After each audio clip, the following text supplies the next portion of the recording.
My name is Tina. A few weeks ago, my father, who had been battling illness, passed away. I wish I could have shown him his grandchildren. Such words escaped my lips along with a sigh. I got married when I was 25. That was exactly 5 years ago. At my wedding, my father and I made a promise. I'll let you know first when I get pregnant. But that promise remained unfulfilled. That's about the only regret I have regarding my father. Since his illness was discovered a year ago, I've done everything I could for him. I regularly returned to my parents' home and visited the hospital with my mother. I increased the frequency of phone calls and video chats. I did everything I could think of. Still, I can't help but wonder, could I have done more? I did everything, didn't I? I muttered. My mother, sitting next to me, gently reassured me.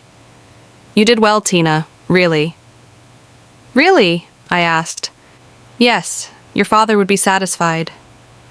Just then my sister Portia returned, and she brought the lawyer. My sister entered the living room saying, So, behind her was a man in his mid-40s. I assumed he was the lawyer. He handed me his business card. I'm Samwell, the attorney. Thank you for coming. Please have a seat.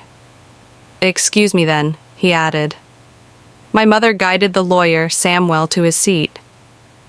As soon as he sat down, my sister blurted out, I heard from this lawyer that Dad left quite an inheritance. It's not all for you, Portia. I know that, she snapped. My sister, now in a bad mood, glared at me. I glared back. The truth is, my sister and I don't get along. We used to be okay, but things turned sour when we found out about Dad's illness. One reason was my sister's arrogant attitude. No matter how many times I reached out, she never visited our father. Of course, I may have said it wrong. I might have been a bit harsh because I was worried about him. But her reaction was also a problem. You're not a child. You don't have to be so stubborn, I once told her. She retorted, I'm not being stubborn. I live in the city. It's not easy to come to the countryside. But you can get here in 2 hours by car. Those 2 hours are tough. It costs money. So money's what's important to you? Of course it is. I'm busy, so stop contacting me. And with that, she stopped replying altogether. Even if she lives far away, she could have visited once in a while. I always thought so. That's why our relationship deteriorated so quickly. In the end, my sister never visited our father. So things stayed cold between us. Sensing the tension, the lawyer intervened. Let's calm down, please. Okay, I'm sorry, I said quietly. The lawyer nodded before continuing. As I mentioned on the phone, I have your father's will. When did this happen? My mother murmured.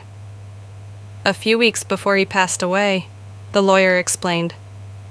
He contacted me. So yes, I went to the hospital.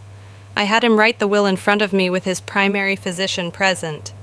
It turns out they had arranged for the primary physician to contact the lawyer when my father passed away.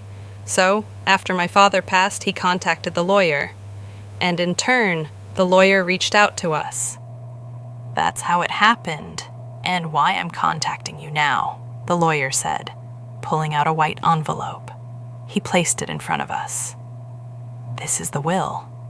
That's definitely Dad's handwriting, I muttered, verifying the characters on the envelope. My sister Portia seemed a bit salty. Never mind, just tell us what's in it. I'm busy, you know. Very well, the lawyer said with a wry smile, opening the envelope. Inside was a single piece of paper. This is what was written there. It stated that, besides the house and land, my father's inheritance included some savings and a storage shed. We knew about the house and land, but what's this about a storage shed? As I was pondering this, my sister angrily said to the lawyer, Wait a minute, you didn't mention the farm. The farm? Yes, the farm Dad used to work on as a hobby. My father used to run a company in the next town, but after turning 50, he began to feel his age. I'm thinking of closing the company. I want to take it easy. Is that okay? I heard this when I was in high school. My sister, who was in college at the time, opposed it, but my mother and I, concerned about my father's health, agreed. Don't worry about the money, Portia. We have enough savings, my father reassured her. Reluctantly, she agreed. After that, my father really did close his company and started farming near our home. It feels good to move my body while farming, he'd say, looking genuinely happy. Seeing him like that, I felt glad I had agreed. But my sister? She didn't seem to feel the same. She had said she would return home after graduating from college, but instead, she got a job near her university. Eventually, she married the CEO of an IT company she met through work. Anyway, that's why father was farming until he got sick. My sister insisted that the farm should also be part of the inheritance. The lawyer, after hearing this from my sister, reviewed the documents. He quickly found a note and said, "The farm is rented land." Rented? My sister asked. I thought we owned a large piece of land. Indeed, the farm where my father grew vegetables was spacious. But it might be too much for us, who know nothing about farming. Maybe it's actually good that it's rented. That's what I thought. The conversation then shifted to dividing the inheritance. As for the division, the lawyer said, the house and land will go to the wife. My sister grinned. So we can divide the rest however we want? She asked. Please divide the savings and the storage shed fairly between you two, the lawyer replied. Savings means cash, right? I'll take the cash. How much is it? The savings amount to about $100,000. There's no need to pay inheritance tax for this amount, the lawyer clarified. Then I'll take the $100,000 in cash, my sister declared triumphantly. But I couldn't agree with such a selfish arrangement. I strongly protested. Wait a minute, I object. Why? She snapped. I'm the oldest daughter. That's irrelevant. You can have the storage shed. What? Even that? What even is that anyway? My sister turned back to the lawyer, flipping through the documents. The lawyer answered, It's the storage shed next to the farm. You'll inherit the building, the land, and its contents. With land? My sister asked, her eyes lighting up. Even though she's married to the CEO of an IT company, does she still want more money? As I was wondering this, the lawyer added, The land comes with it, but it's about 65 square feet, roughly the size of a small bedroom. A small bedroom? Yes, here are the photos. The lawyer placed photos of the shed on the table, pictures of both the interior and exterior. The exterior clearly looked like a rundown shack. The inside contained only basic tools like hoses, scissors, and shovels, nothing that seemed valuable. I don't want it, my sister grimaced.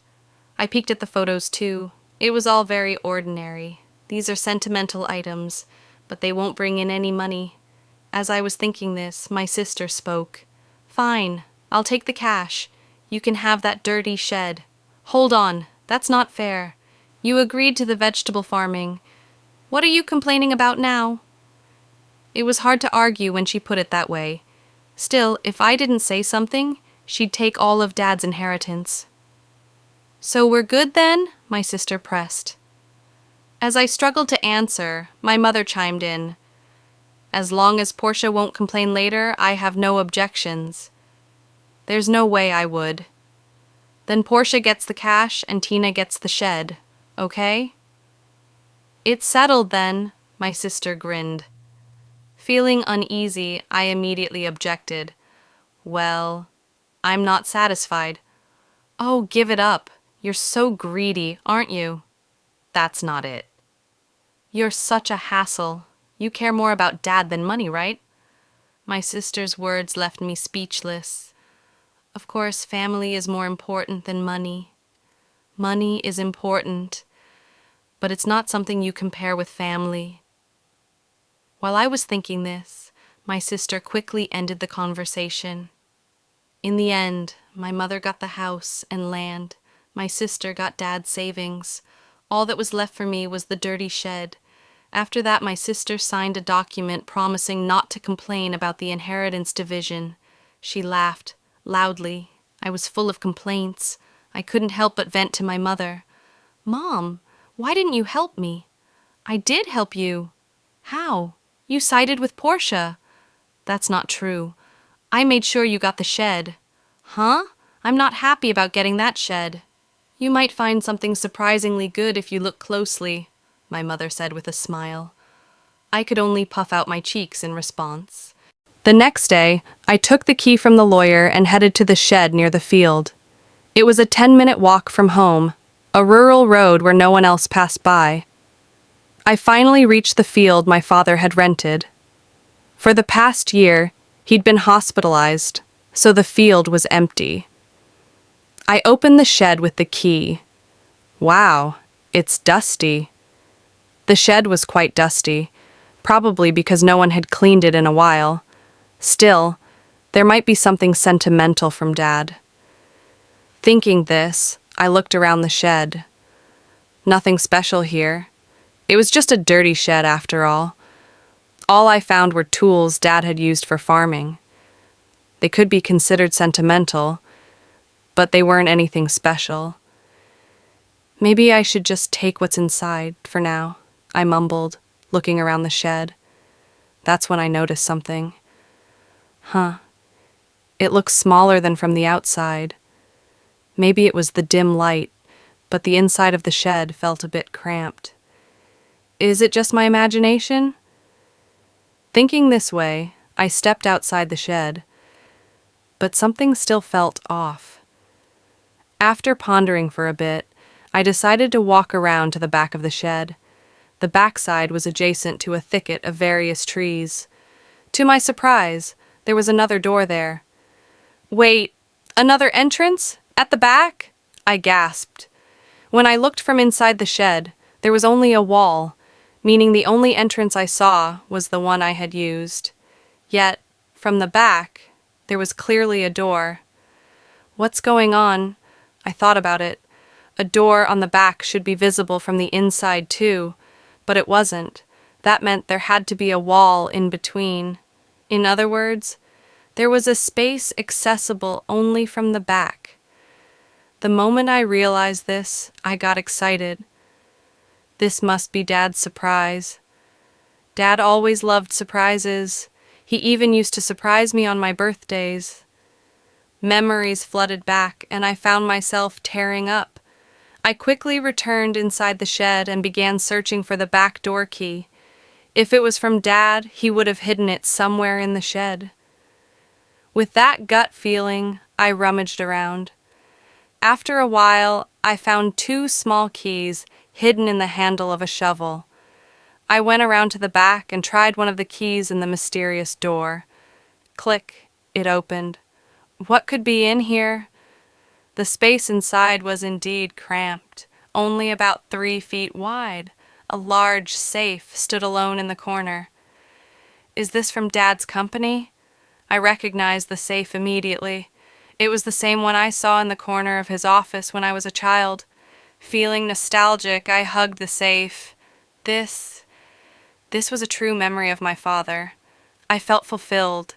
This alone made the inheritance worthwhile. But knowing Dad, this couldn't be the end. "There's gotta be more surprises," I muttered, and inserted the second key into the safe. With a slightly rusty sound, the safe opened. What? No way! The moment I saw the contents, I was stunned.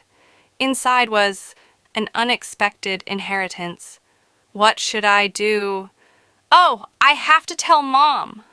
I locked the safe and rushed to my mother. After explaining the situation to her, I called my husband, and with his help, we moved the safe to my parents' house. Then it hit me. The contents of the safe were undoubtedly Dad's. However, if it was part of my inheritance, including the shed, I might have to pay inheritance tax. Better get this checked out thoroughly. The contents of the safe were clearly valuable. I decided to consult the lawyer. Inheritance tax for that? You should, the lawyer said. According to him, it was best to consult a certified public accountant. So I got a referral from a friend and left all the complicated matters to the accountant. Half a year passed like this. Just when I thought things had finally settled down, my sister showed up, near my home. What brings you here all of a sudden? Well, I had some business at our parents' house, so I stopped by. Yeah? Something like that? I asked, suspicious. My sister's behavior was strange, funny even, no matter how you looked at it. This wasn't casual. Even if my home was close to our parents' house, it was still a 20-minute drive. We're not the kind of sisters who casually drop by, especially not after everything that happened with Dad's inheritance. This wasn't a relationship that invited casual visits. I couldn't shake off the suspicion as I looked at her. Meanwhile, acting a bit nervous, my sister asked, "Can I come in?" "Sure, but what's the matter?" "I have something to talk about," she said, forcing a smile. Reluctantly, I let my sister into the house. After serving her some coffee, she started to fidget. Then she spoke. "So, did you win the lottery or something?" "What? No, I didn't." "Then, did your husband get a bonus?" I tilted my head, puzzled. "I never buy lottery tickets. I'm not interested. And my husband, a salaried worker, does get a holiday bonus. But it's not that time of year." What on earth was she talking about? Confused, I asked her directly. "Hey, what are you talking about?" Suddenly, my sister got angry. "What? Are you making fun of me?" "No." "What are you talking about?" "Money. You have it, don't you? Money." "Yes, I heard about it," she said, speaking quickly now. Apparently, it was a story from a few days ago. Living in the city, my sister had run into our aunt by chance. The woman started the conversation like this. "I know how hard it's been for you since you lost your father. Are you doing okay?" "Yes. Well, I visited him many times when he was sick." "Thank you. But you must be relieved, right? Getting such a big thank you gift." "Thank you gift?" I asked. "Yes. Your sister sent me a $500 gift card as a thank you for visiting him." A gift card? Needless to say, what caught my sister's attention was the gift card. Hearing that I had sent it, she was instantly convinced I had come into some extra money. "You got a windfall, didn't you? Just admit it," my sister interrogated me. "Ah. So, that's what this is about." I sighed. My sister didn't like my attitude and snapped, "What's with that attitude? Are you mocking me?" "No, it was a thank you gift." "So where did you get the money for it?" "That's what I want to know." "From the inheritance, remember?" "Inheritance." "Yes, I got the inheritance. So I sent thank you gifts to relatives who had helped us." Upon hearing this, my sister frowned.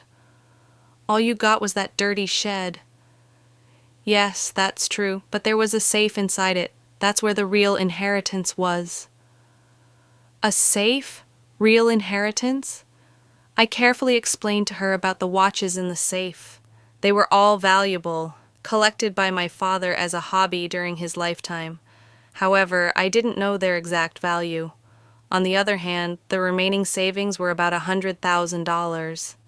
Considering he was a business owner who could retire early, that amount seemed small. That led me to think, maybe he invested a lot in those watches. "If they're valuable, you'll have to pay inheritance tax," my mother had said after seeing the contents of the safe. What should I do, Mom? When I asked, she thought for a moment and said, "Things like this always come out. You should declare it properly." "How?" "Let's ask that lawyer we spoke to recently." so I consulted the lawyer again. I was told that if you inherit valuables, the inheritance tax is determined by their value at that time. I was also told a certified public accountant could handle it for me, so I left it to the accountant. As a result, it was found that the watches alone were worth at least $500,000. With watches this valuable, you'll have to pay inheritance tax. How should I pay it? How about keeping the ones you're emotionally attached to and selling the rest? Certainly, it didn't make sense for someone like me, who didn't understand their value, to hold on to such expensive watches. I'd rather someone who appreciates them actually have them. With that thought, I sold some of the watches. I used the money from the sale to pay the inheritance tax and sent thank you gifts to the relatives who had helped us. Those thank you gifts were the gift cards my sister was talking about. By the way, what I kept were sentimental items, like the pocket watch my father often wore. I showed my sister the pocket watch as I told her this story. "This one isn't expensive," I said, "but it holds the most memories for me." However, my sister frowned upon hearing my story. "What? You don't have any left? Number? There are still some in the safe." "Where's the safe?" "It's at Mom's. The safe is too big for this house. It's the one Dad used at his company." My sister looked away, seemingly deep in thought. I felt uneasy seeing her like this. But right after that, she stood up and said, "I'm leaving now that I know where the money came from." And then she left. Considering how money-minded my sister is, I thought she might demand some of the money from the watch sales. I was relieved she left without making a fuss. However, in my relief, I forgot the unease I had felt earlier. I underestimated her. I was reminded of this later that night when I got a call from my mother. "Tina, it's urgent. Come over right away." "What happened, Mom?" "It's just really bad." My mother was frantic and unclear. My husband and I rushed to my mother's house. As we approached, we noticed something strange. The area around my parents' house was lit up in red. "What's going on?" The reason became clear as we got closer. Several police cars were parked outside the house. I pushed through the crowd and called out to my mother. "What happened, Mom?" "Well, Tina, you see..." According to my mother, it was after 9 p.m. Feeling tired, she'd gone to bed already. Soon after, she heard strange noises. Sounds like someone was searching for something. The noise came from beyond the door.